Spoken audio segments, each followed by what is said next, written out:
Good afternoon, Yorkshire Classic Cars Limited fans, or welcome to the Yorkshire Classic Cars Limited YouTube channel if you've never been here before. First video in a while, thought I'd do a bit of a sum up for the end of the year. Just one of those, where we're at, what we're doing, and what's going on into next year. First off, you'll notice the Capri is back, the old green machine with the broken transmission. The entry for Street Weekend has opened again. So I've entered, well, I've certainly put my name in the hat for the entry. Hopefully I get in. I should do. My car was on the advert, so, you know, we should hopefully get there. Basically, I'm taking a few days off over Christmas. However, should I get bored, I'll be in working on this. I've got lots and lots of big jobs to do in it. Well, I've got a couple of big jobs and lots of little jobs that are hopefully going to make a decent sized difference next year to its quarter mile times. I'm not going to go through the gearbox because I'm going to run that as a separate article because my channel is going to become mainly about the Capri. I am going to still do stag stuff and other car stuff, but mostly I'm going to try and stick to the Capri, I think, when I'm working on that and racing that. Purely because that's what I enjoy doing, but I will still do the educational videos and stuff. I just don't really have time to do the very, very long and detailed videos, if I'm honest. The trailer's going home. That's just sat there. I have purchased a new turbo for my car. It's new to me. It's not brand new. It has just been rebuilt and it's done a couple of runs at the drag strip. It did an event in Sweden, I think he said. That should keep me going for now. It's a teeny tiny bit bigger than what I had before. When I read the spec and the guy put it up for sale, I thought it would be a straight swap for what I have. As it turns out, not so much. It is a blooming big turbo, made by Precision, so hopefully it should last a good long time. Looks great. Obviously won't be running tons and tons and 90,000 PSI a boost, because obviously the Rover definitely won't take it. When it comes to the Chevy, maybe. Who knows? We'll see how that goes. Might need to buy a second one the same size. He did have two, but he had a use for the other one, so he sold me, very generously sold me that one. The purple stag stroke maroon stag is out the way for now. Just purely for a few days while I sort out other stuff.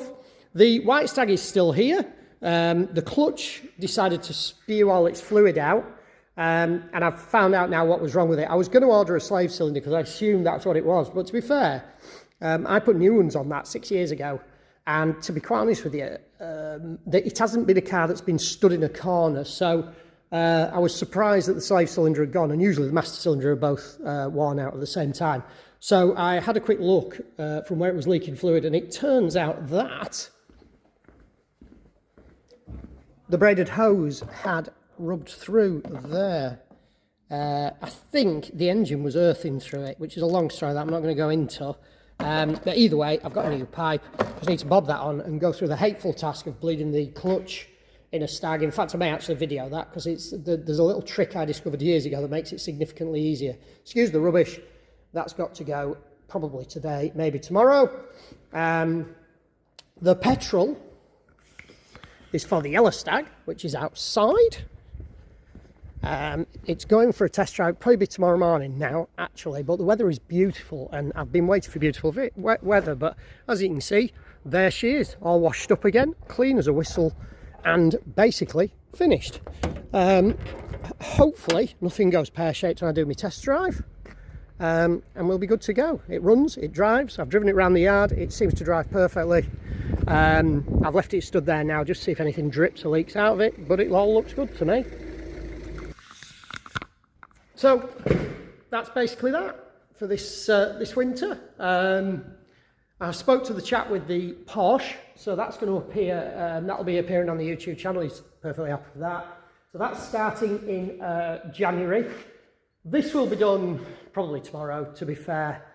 Just need to take it for a drive and test a few other parts and things that I've done to it. But hopefully tomorrow will be as good as today because this is the first dry and sunny day we've had in weeks. The yellow stag, the only reason I haven't driven it is what I wasn't confident the fuel gauge was right. So I've been and got some fuel. What I do is I tend to put half of it in and then keep about half a gallon. So then if I'm out on a drive and it runs out, I know I can put some in and I have to get straight back or wherever, do you know what I mean? I don't drive far, I just drive around the locality. which is good because you get some corners and straights and blah, blah, blah. But it seems to drive just like a Stag should drive. It just sounds slightly different. It has tortured me slightly, that car. I will not go into details, but it has tortured me slightly. The sump was leaking. It had a pinhole in one of the welds. The exhaust manifolds insisted on cracking and splitting where the seam was in the pipe, and I had to remove the offside one 4 times. And then it took well, when the sump was leaking, it was leaking the oil pan. If you're in America, I was leaking oil out of there. I was leaking water from, as it turned out, just a hose clip, a Jubilee clip. I was leaking transmission fluid from the power steering pump because I'd overfilled it, but I knew about that, so that I wasn't too worried about. But yeah, all those jobs are fixed. It appears, touching wood, I need to touch wood desperately quickly.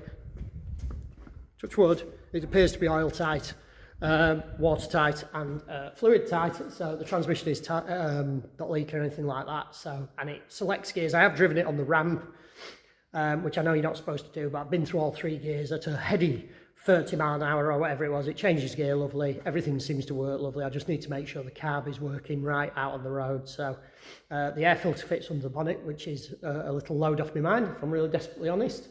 But yeah, apart from I'm just going to vacuum the floors a little bit. Not that they were spotless when it came in, but there's some muck and dust I dragged in, and then a good wash and a polish, and it's ready to go.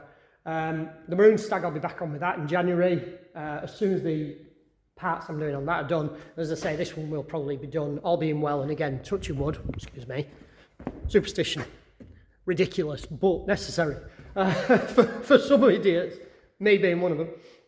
So yeah, that should be all good to go as well. And as I say, the bleeding the clutch on those is an absolute nightmare. I know a couple of little tricks, so if I can video it, I will, just to make it life significantly easier for you. And then yeah, the Capri, I've got a series of jobs I'm going to do on that. I believe that's going to be the only Capri in Britain with an 8-speed ZF gearbox in it, 8HP70, which should be fine behind the Rover V8. And as I say, I've got the new turbo, so it will need a remap, but I'll need to have the turbo Lamic mapped, which I have bought, and I have. I do need a couple more little bits and pieces for it, but they are only little bits and pieces, so I've now got that.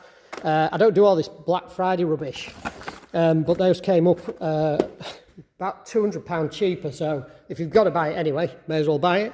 I'm going to adjust the linkages, the suspension links, to suit the radials and stuff like that. I've been doing a bit of research on stuff, so lots of little jobs that can become a pain, like losing the clutch pedal, and I'm debating if I have time to go drive-by-wire rather than with a cable, because I've got a drive-by-wire throttle body which would fit perfectly if I get a flange welded on. I may do it a lot of these jobs don't need doing. The gearbox needs doing, and obviously the prop shaft or drive line if you're in America, those need doing. I could just remove the clutch pedal and call it a day. That would be dead easy, but I want to hang the clutch and with the brake pedal, sorry, excuse me, because hinging it on the floor was, my dad always said it was a mistake, and he was right. It's horrible to drive like that. Your legs just don't work in that way. So hopefully if I've got time, I will be making the brake pedal hang and relocating the master cylinders and stuff. But that's a more involved job than it sounds. The turbo, I've ordered some flanges for it. In fact, I think they're in the little Renault outside. They've been delivered somewhere. So I just need to sort out where it's going. I'm going to mount it to the chassis, reroute the exhaust, put a dump pipe on, a screamer pipe for the wastegate, and that's it. So it's not really a massive job. It's probably about a day's welding. That's it. And then I'll need some different oil feeds and stuff like that. But they're all the same thread and everything, so they're not it's not a huge thing. And it's a journal bearing turbo, so it doesn't need to be water cooled, and it doesn't need an oil restrictor. So that's good news. So yeah. I'm also planning on building another engine for it, so I can eke a bit more power out of it with the bigger turbo. However, that may or may not happen. I'm quite happy to try and yield as best quarter mile time as I can with the sort of 400 horsepower it's got now. Obviously the bigger turbo can make more power, but I need to fit knock sensors and stuff like that. So it tends to be a little bit of an expensive spiral if you get into it. And I don't really have time to throw myself. technically I can afford a little bit of time from work, but of course people want the cars done, and you know, and if you don't do the work, then the work backs up and blah blah blah. So yeah, so basically, cut a short story long, I'm going to do what needs to be done and then look at what I'd like to get done. But I would like that done for the end of January, really, complete.